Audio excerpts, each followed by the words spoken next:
la, de la pandemia venía seguido, pero me parece que después habrán pensado que tenía COVID y no me invitaron más.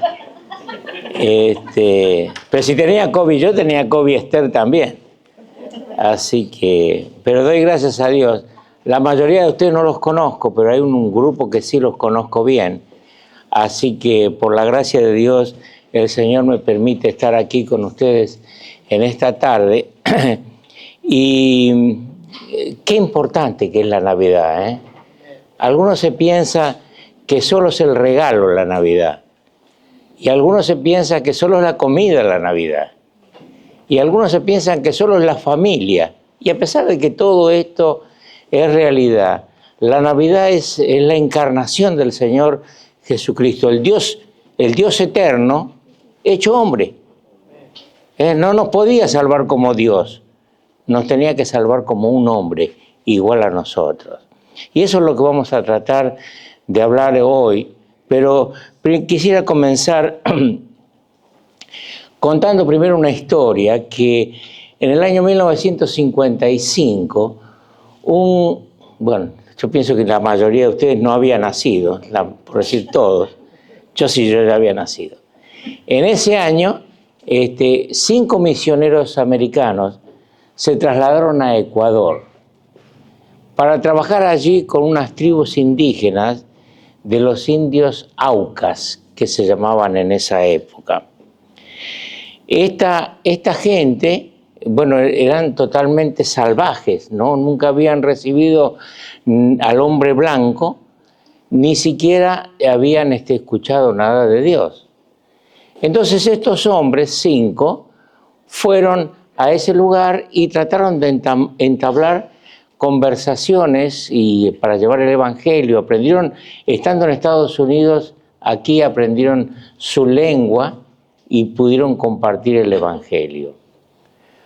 Tenían un avión chiquitito, al cual yo conocí. El avión ese un año en una conferencia de expositores. El avión ese lo llevaron a conferencia de pastores. El avión ese lo trajeron para que vieran un avión chiquitito con el cual llevaban mercaderías y cosas sanitarias para estos indígenas. Pasados un tiempo que estaban allí, esta gente se asentaron del otro lado de un río que había y allí siguieron hablando con estos indígenas. Un día que fueron a entregar el mensaje, los indios se rebelaron y los mataron a los 5. Qué historia triste, ¿no es verdad? Y la historia eso fue la fecha que fue el día que los mataron, fue el 8 de enero de 1956, hacía meses solamente que estaban allí. Y las 5 esposas quedaron viudas y con 4 de ellas con niños muy pequeños. Esta es una historia muy conocida para algunos de ustedes, seguro, de uno de los más prominentes hombres de la Biblia, se llamaba Jim Elliot. Y tenía 28 años nada más cuando murió. Y tuvieron que irse de allí, pero la esposa, que se llama Elizabeth Elliot, que murió hace algunos años atrás, la esposa volvió con su hija mayor a seguir evangelizando, y evangelizaron ellas allí al grupo de indígenas Aucas, que así se llaman.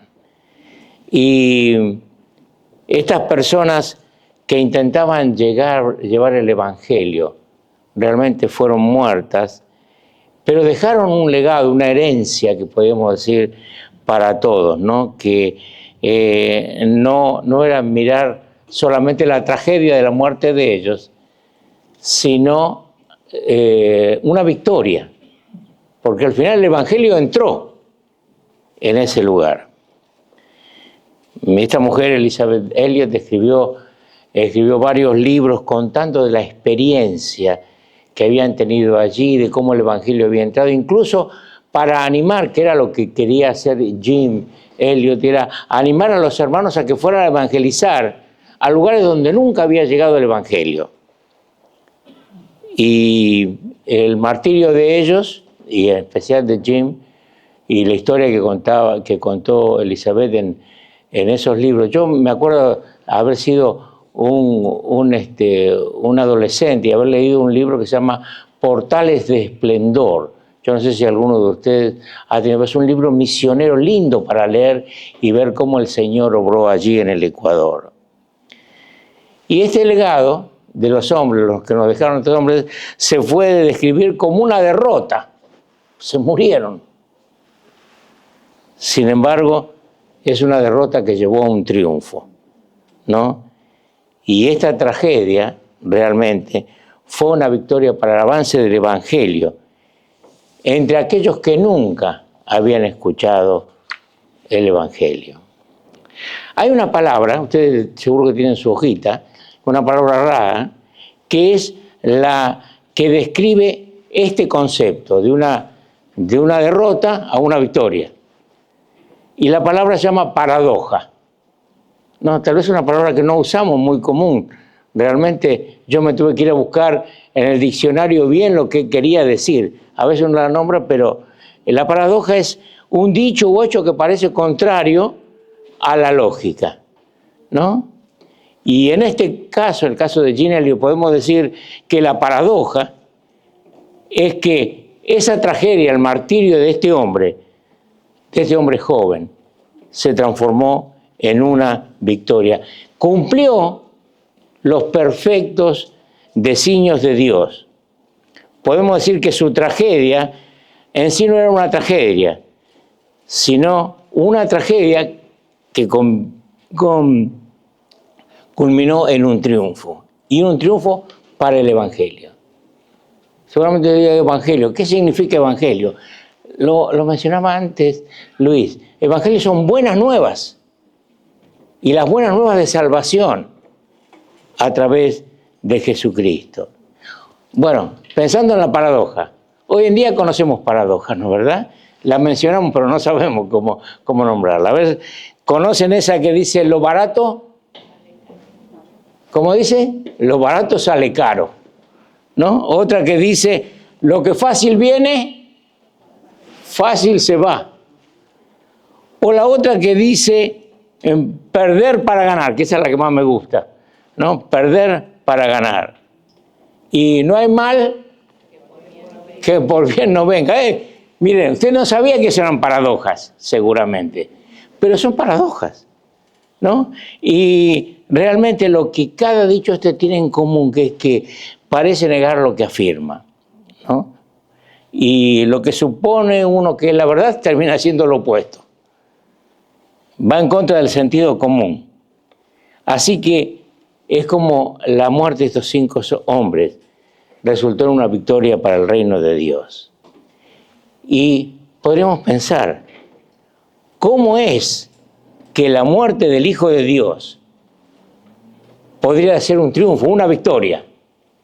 Sin embargo, quiero que me acompañen ahora sí a leer la palabra de Dios en 1 Pedro, los que tienen Biblia si me acompañan, y los que no, si quieren escuchar. 1 Pedro, la carta de 1 Pedro, Pedro la escribió en el año aproximadamente en el año 64 de nuestra era. O sea, hacía poquito que la iglesia había comenzado. Y se la escribió a unos hermanos que estaban allí en la zona de Asia. Hoy es Turquía, para los que conocen más o menos en el Asia, Turquía. A esa zona estaban estos hermanos que estaban siendo perseguidos, que estaban sufriendo necesidades, que algunos habían sido muertos. Y a estos hermanos que estaban allí les escribe esta carta, ¿saben para qué? Para animarlos, para decirles, miren, hay muchos hermanos que tal vez hemos pasado por estas circunstancias y queremos animarlos a ustedes, que Dios tiene un propósito para sus vidas. Y entonces le escribe esta carta, y el capítulo 3 de la primera carta de Pedro y versículo 18, solo ese versículo vamos a leer. Dice, porque también Cristo padeció una sola vez por los pecados, el justo por los injustos, para llevarnos a Dios, siendo a la verdad muerto en la carne, pero vivificado en el Espíritu. Fíjense, este versículo, esta parte de la Biblia, tiene una verdad realmente extraordinaria, ¿no?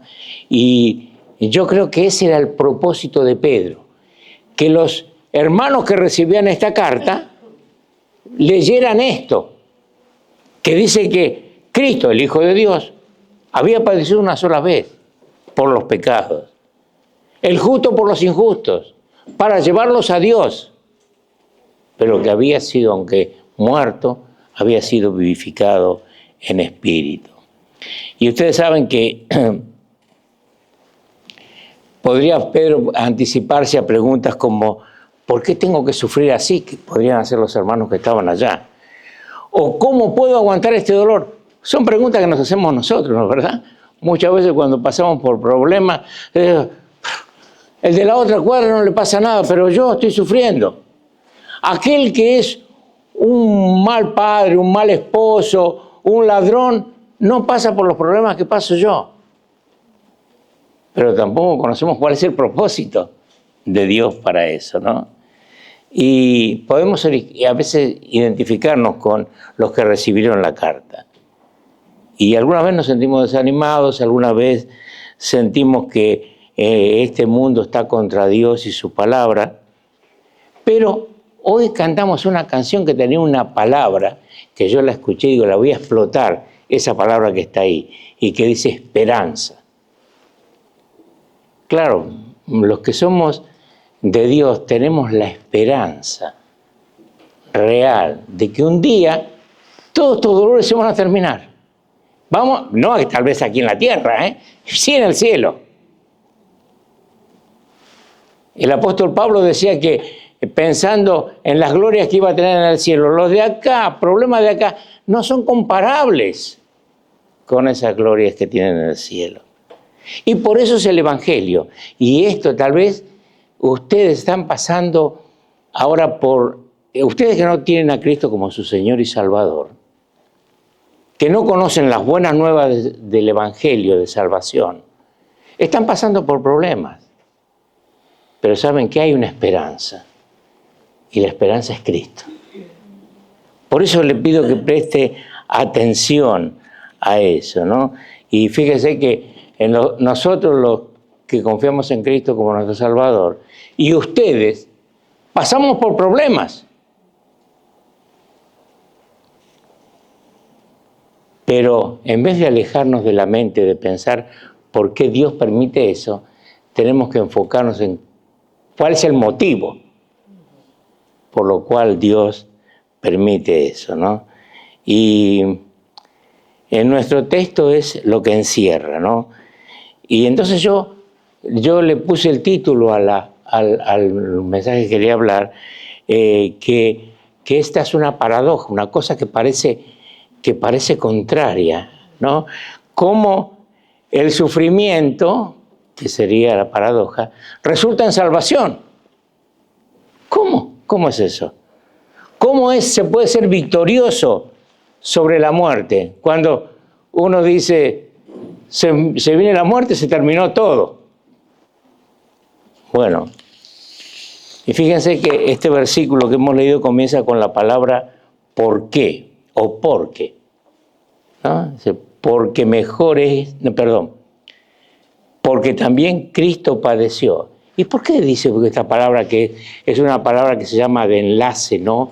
Con algo que ya dijo antes? Es porque antes les había dicho a los hermanos que estaban allá, miren, ustedes se portan bien y sufren.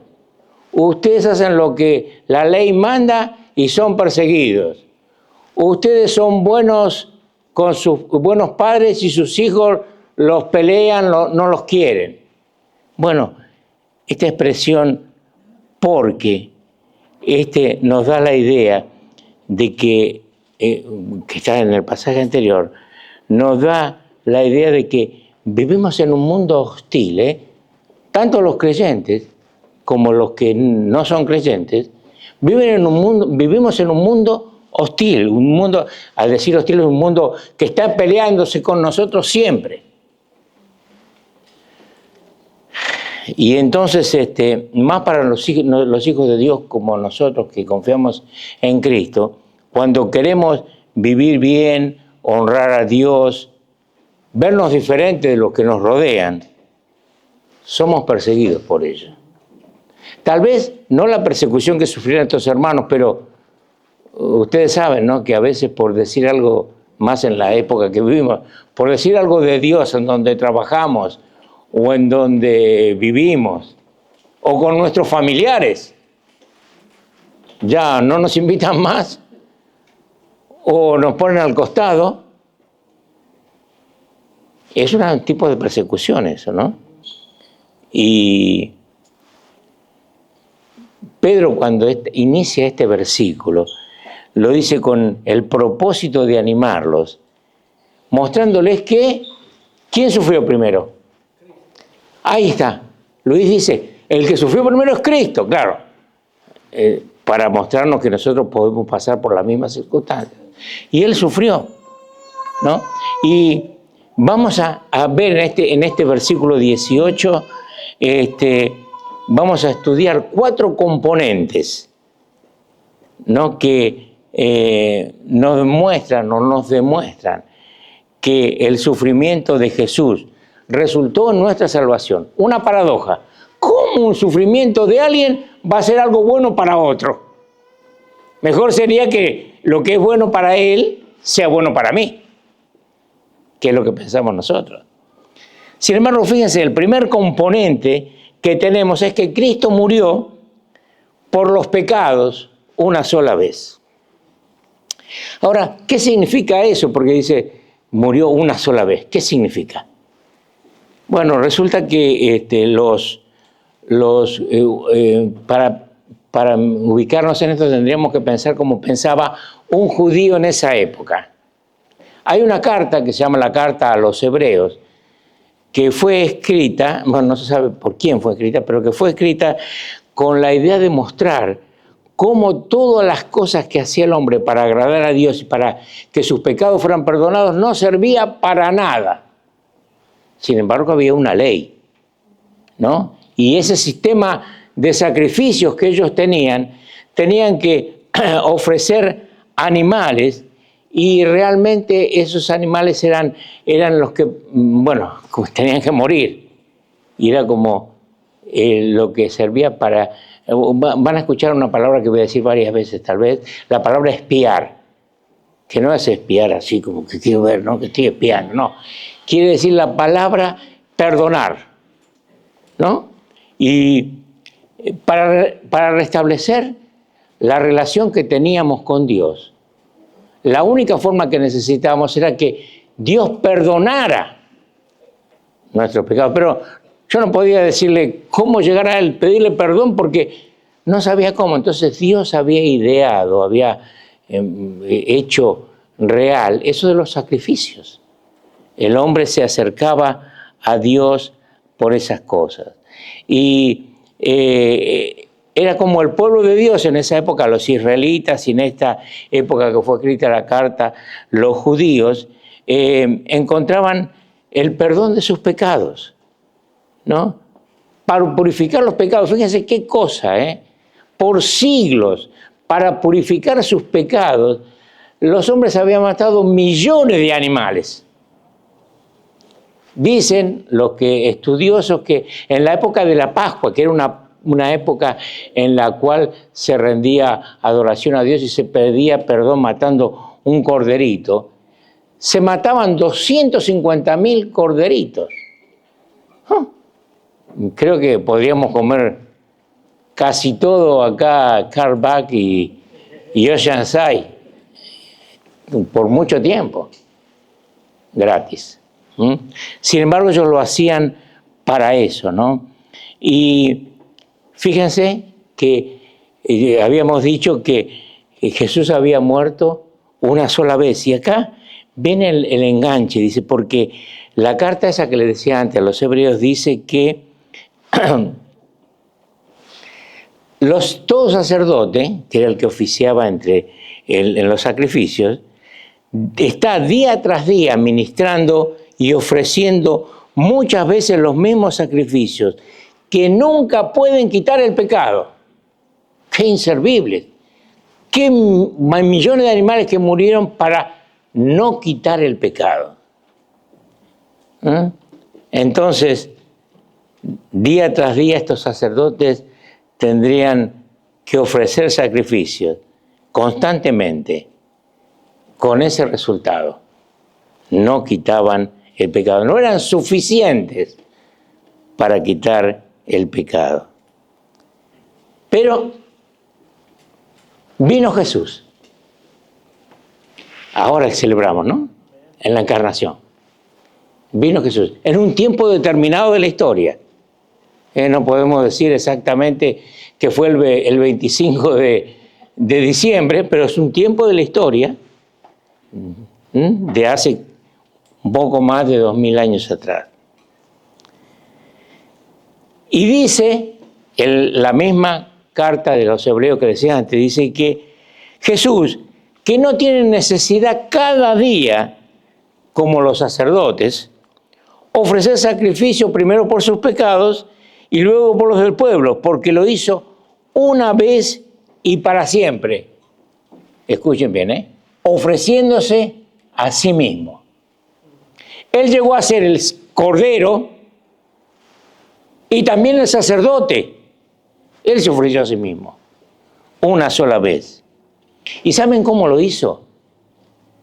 Ya no pensamos en el nacimiento, sí pensamos en una cruz, porque allí murió por nuestros pecados en la cruz. Jesucristo hizo lo que los sacerdotes no eran capaces de hacer.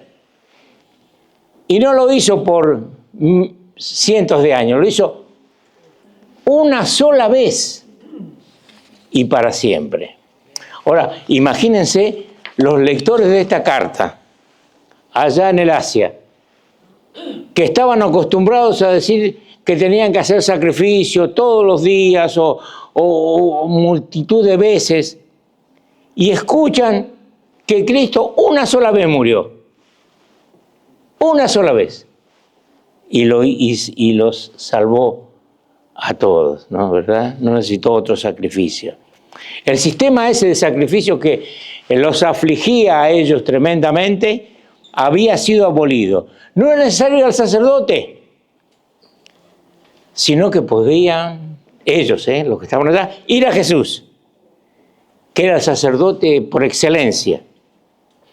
Su muerte, su sacrificio, fue suficiente, una vez y para siempre. Claro, esto pasó hace 2000 años atrás. Y es eficaz para nosotros hoy, como lo fue para aquellos que recibían la carta en su momento. Podríamos decir que aquí, cuando uno habla, a veces uno no llega a entender todo, ¿no? Pero cuando uno habla del sacrificio de Cristo, habla del sacrificio de su muerte con un propósito. ¿Se acuerdan lo que decía antes? A veces tenemos los problemas y por qué es sencillo, ¿no? Y no sabemos que Dios tiene un propósito en nuestra vida. Dios dejó que su Hijo muriera en la cruz con el propósito, ¿saben de qué? De salvarnos. ¿Salvarnos de qué? Salvarnos del infierno, salvando de vivir una vida apartada de Dios completamente por la eternidad. De eso nos salvó. Ahora, hay algo más que dice el texto y que es el segundo componente. Que Cristo murió el justo por los injustos. No solo que murió una sola vez por nuestros pecados, sino el justo por los injustos. Y a veces uno piensa, lo digo con todo respeto, qué malvado Dios. Mató a su Hijo justo por nosotros que somos injustos. Pero esa es la muestra del amor de Dios. Nos amó siendo enemigos, siendo injustos, siendo que éramos, si podríamos pelear contra Él, hubiéramos hecho, ¿no? Y esta verdad que es rica, la podríamos llamar como si, acuérdense, Jesús murió, o Cristo murió, el justo por los injustos, es como una sustitución. O sea, Él ocupó nuestro lugar. No quiere decir que nosotros íbamos a morir en la cruz, pero sí que íbamos a morir eternamente. Y esta sustitución tiene unas implicaciones teológicas. Bueno, yo lo voy a decirlo de otra forma. Lo que enseña este texto es que el sacrificio de Cristo fue hecho a nuestro favor. Los injustos, Rubén Pidal, Luis Helguera, bueno, no conozco el nombre de todos, pero pondría el nombre de todos ustedes, injustos. Pero no soy tan malo, Rubén. Yo tampoco pensaba tampoco que no era tan malo, pero para Dios era injusto. Y Él entregó a su Hijo porque me amaba, como amaba a cada uno de ustedes. Dice, bueno, cuando está hablando del justo, se refiere a Cristo. Y Pedro, al escribir esto, sabía que estaba significando sin pecado. Una persona justa es una persona que no tiene pecado.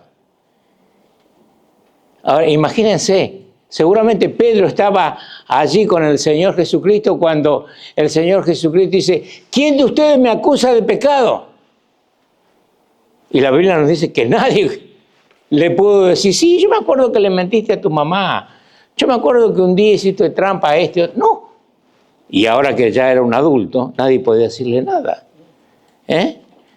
Incluso el mismo apóstol Pedro en el capítulo 2 y versículo 22, si lo quieren constatar aquí en 1 Pedro, él dice que no cometió pecado ni se halló engaño en su boca. Así de puro, así de santo, así de justo era el Señor. Todo lo contrario a nosotros. Porque somos injustos. Dice el apóstol Pablo en la carta a los Efesios en el capítulo 2 que estamos muertos en nuestros delitos y pecados. Y Cristo vino a rescatar a un muerto, Rubén Pidal.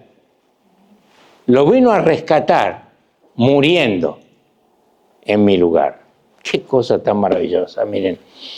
A veces pensar en eso me lleva, como tendría que llevarnos a todos los creyentes, ¿no? A todos los que confiamos en Cristo como nuestro Señor y Salvador, a alabarlo, a adorarlo, a glorificarlo al Señor, ¿no? Porque ese pasaje que decía antes de Efesios no solo dice que estamos muertos en nuestros delitos y pecados, sino que dice que éramos hijos de ira, de la ira de Dios. Fíjense qué condición tan mala teníamos, la condición que cambió Cristo cuando lo conocimos como nuestro Señor y Salvador. Decía, ¿no?, que si hubiéramos querido acercarnos a Dios para el perdón de pecados, ¿se acuerdan? Hay un texto muy conocido que dice que la paga del pecado es muerte, pero el regalo de Dios es vida eterna en Cristo Jesús. O sea que la paga que teníamos que hacer por el pecado que cometimos era la muerte. Pero Dios envió a su Hijo para que esa muerte se transformara en vida. Él murió en nuestro lugar, pagó por nuestros pecados. Para los que tenemos alguna deuda, qué dichosos seríamos que alguien viniera y dijera, Rubén, te voy a pagar todo lo que debes, ¿no? Pero sería transitorio, pasajero. Pero los pecados que habíamos cometido tenían una trascendencia de la eternidad, o sea, de algo que nunca se termina. Y el Señor murió por eso. El Señor fue nuestro sustituto, el que ocupó nuestro lugar perfectamente. Y este era el plan perfecto de Dios para salvarnos. Qué cosa linda, ¿eh? 2 Corintios 5, 21 lo describe perfectamente. Dice, al que no conoció pecado, Jesucristo, por nosotros lo hizo pecado, para que nosotros fuésemos hechos justicia de Dios en él. Qué cosa extraordinaria, ¿eh? Qué cosa extraordinaria. Jesús, el justo, aceptó sobre sí mismo el pecado debido a nosotros, que somos injustos. Y no solo lo aceptó, sino que nos dio su justicia. Ahora nosotros, los que confiamos en Cristo, somos justos delante de Dios, pero no porque somos justos, sino porque estamos en Cristo, el cual es justo. Solo se necesitaba la muerte de Jesús para salvarnos. Y una muerte que fue hecha una sola vez, que no necesita revisión, que no necesita repetición, sino una muerte que es suficiente. Cristo murió una sola vez, el justo por los injustos, y ahora pasamos al tercer componente de la salvación, que dice que Cristo murió para llevarnos a Dios. Miren, si les decía antes que me resultaba emocionante y con ganas de adorarlo al Señor por lo que había hecho Él, ahora más todavía. Porque me lleva a Dios. No me podría ni acercar ni la distancia que hay de Plutón acá. Por decir un lugar bien lejos. Pero esa acción, ese resultado de la muerte de Cristo que se transformó en la acción que nos lleva a Dios. Ese es el propósito, uno de los propósitos de la muerte de Cristo, que tengamos acceso a Dios. Y un acceso directo a través de Jesucristo. Y eso solo es posible por la muerte de Cristo en la cruz. Fíjense, el creyente que vivía antes del Señor Jesucristo quería relacionarse con Dios, ¿no es verdad? Y quería que sus pecados fueran perdonados. Pero no tenía acceso a Dios. Tenía que depender de un sacerdote que pudiera hacer el sacrificio para que él pudiese llegar a tener el perdón de sus pecados. Ahora, cuando pecamos hoy, los creyentes, podemos ir directamente en oración a nuestro Padre. No necesitamos ningún mediador humano. El mediador divino es Cristo. Él es nuestro mediador ahora. Gracias a la cruz podemos acceder a Dios con confianza, ya que nuestros pecados, que no era algo que nos apartaba de Dios, fueron pagados, fueron perdonados. Y la ira, ¿se acuerdan que decía antes somos hijos de ira? No somos más hijos de ira. ¡Qué lindo! No somos más hijos del enojo de Dios. Los que confiamos en Cristo somos los hijos de su amor. ¿No?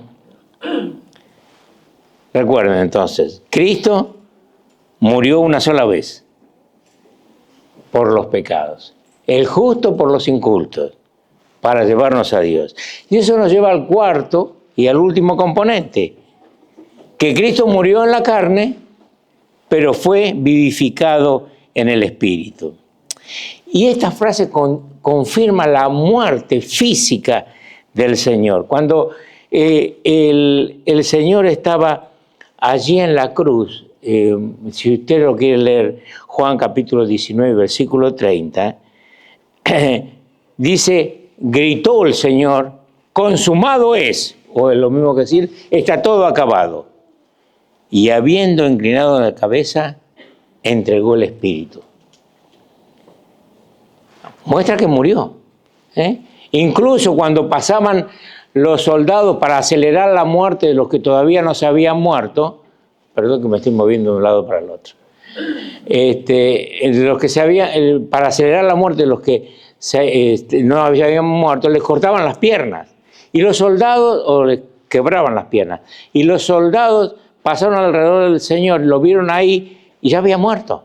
Incluso uno, para estar seguro, dice que le traspasó el costado con la lanza. El Señor Jesucristo murió. Cuando era un adolescente, yo, allá en el siglo pasado, había un grupo en la India que hacían un símil de la muerte de Jesucristo. Y eran estas personas que practican una religión en la cual están como muertos. Y entonces hacían una cosa así como representando la muerte del Señor. Iban como si el Señor fuera alguien llevando la cruz y después los clavaban porque había un sistema que ellos podían contener la salida de la sangre. Y allí estaban y decían, murió. Y después lo bajaban y resucitó. Pero a ninguno de ellos le clavaron una lanza en el costado. A ninguno de ellos. Podían decir que eso era una linda patraña, una cosa que hacían para engañar. Cristo no se desmayó, no cayó en coma, sí murió. Murió completamente y en nuestro lugar. Ahora, realmente eso es una muestra, ¿no? Que el Señor Jesucristo murió, pues, y que fue vivificado en espíritu. Esto significa la resurrección de Cristo. Si el Padre aceptó su muerte, lo refrendó, le dijo, acá voy a demostrar que realmente acepto la muerte de mi Hijo en la cruz, ahí lo resucitó. Y lo resucitó entre los muertos. También es un anticipo de nuestra resurrección, porque así como Cristo murió y resucitó, nosotros un día resucitaremos. Pero tengo una mala noticia. Resucitaremos los que confiamos en Cristo como nuestro Salvador para vida eterna. Y los que no confían en Cristo van a resucitar con el cuerpo que tenían, pero apartados de Cristo, apartados de Dios completamente, que significa la muerte eterna.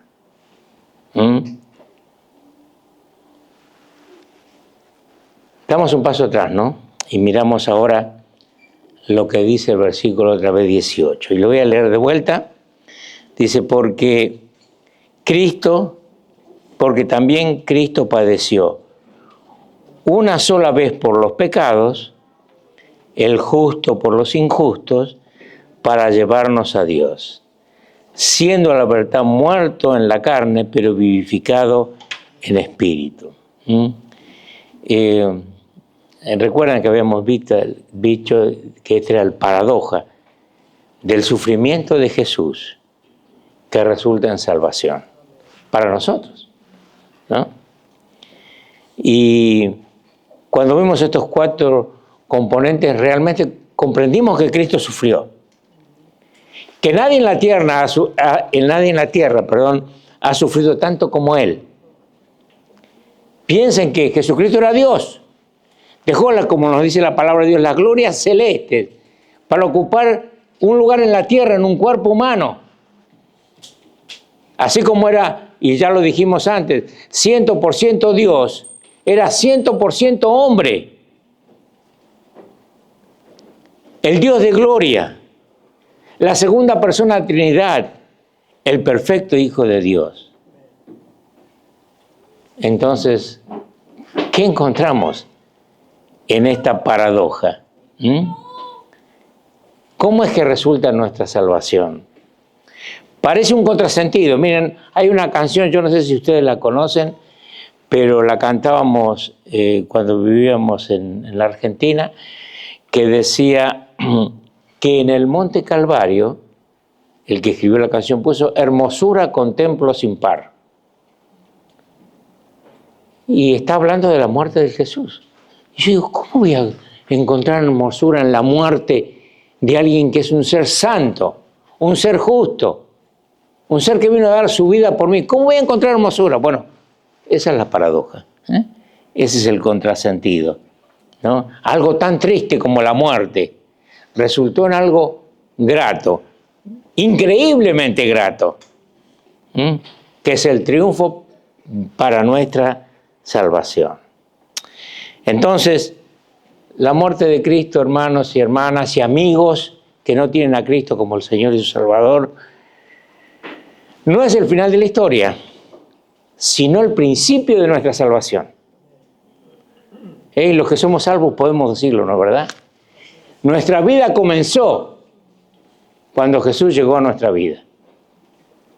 A algunos nos salvó de, bueno, si éramos niños o jovencitos, no de muchas cosas, pero a los que los salvó grande, de la droga, del pecado de la sexualidad y de otras cosas peores, el Señor cambió su vida. Si Cristo no hubiera sido crucificado, la ira de Dios todavía no hubiera sido satisfecha. Todavía los que no tienen a Cristo son hijos de ira, pero los que tenemos a Cristo no somos más hijos de ira. Si Cristo no hubiera sido crucificado, no tendríamos acceso a Dios, que ahora tenemos libremente a través de Jesucristo. Si Cristo no hubiera sido crucificado, nunca podríamos pagar por nuestros pecados. Y si Cristo no hubiera sido crucificado, no tendríamos esperanza. Y eso es lo que yo decía de la palabra antes. Amigo que no tienes a Cristo, no tienes esperanza. Y los que tenemos a Cristo, tenemos esperanza de una vida eterna, para siempre jamás en los cielos. Jesús tuvo que pagar por nuestros pecados. Y Jesús tuvo que morir para llevarnos a Dios.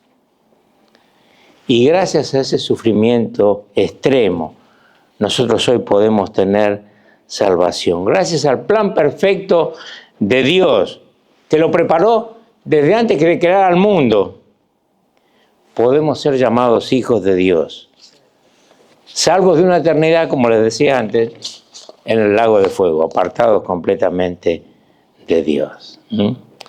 Ahora,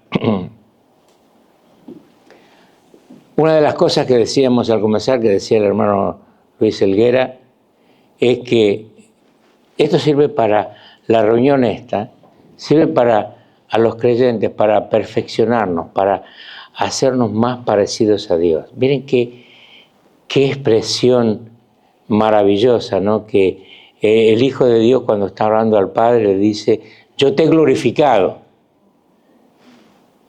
¿Qué espera Dios de nosotros? Que lo glorifiquemos. Solo a través de Jesucristo, ¿no es verdad? Pero si no tienes a Cristo, tienes que pensar en que Él es otra vez con respeto, digo, la llave de la salvación que te abre la puerta del cielo.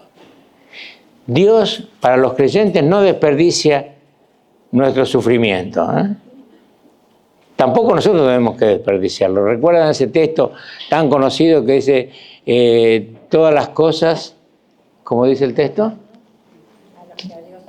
No, pero esa parte que usa la gente que conoce el pedacito del texto que dice: todas las cosas ayudan a bien. Eso me va mal, me va a ayudar a bien. Pero el texto comienza diciendo: a los que Dios, a todos aquellos que aman a Dios, todas las cosas le resultan a bien. Bueno, sufrimos, pero todas las cosas le pueden resultar a bien a usted, conociendo a Cristo como el Señor y Salvador de su vida. Dios, acuérdense, como decía antes, no desperdicia nuestro sufrimiento.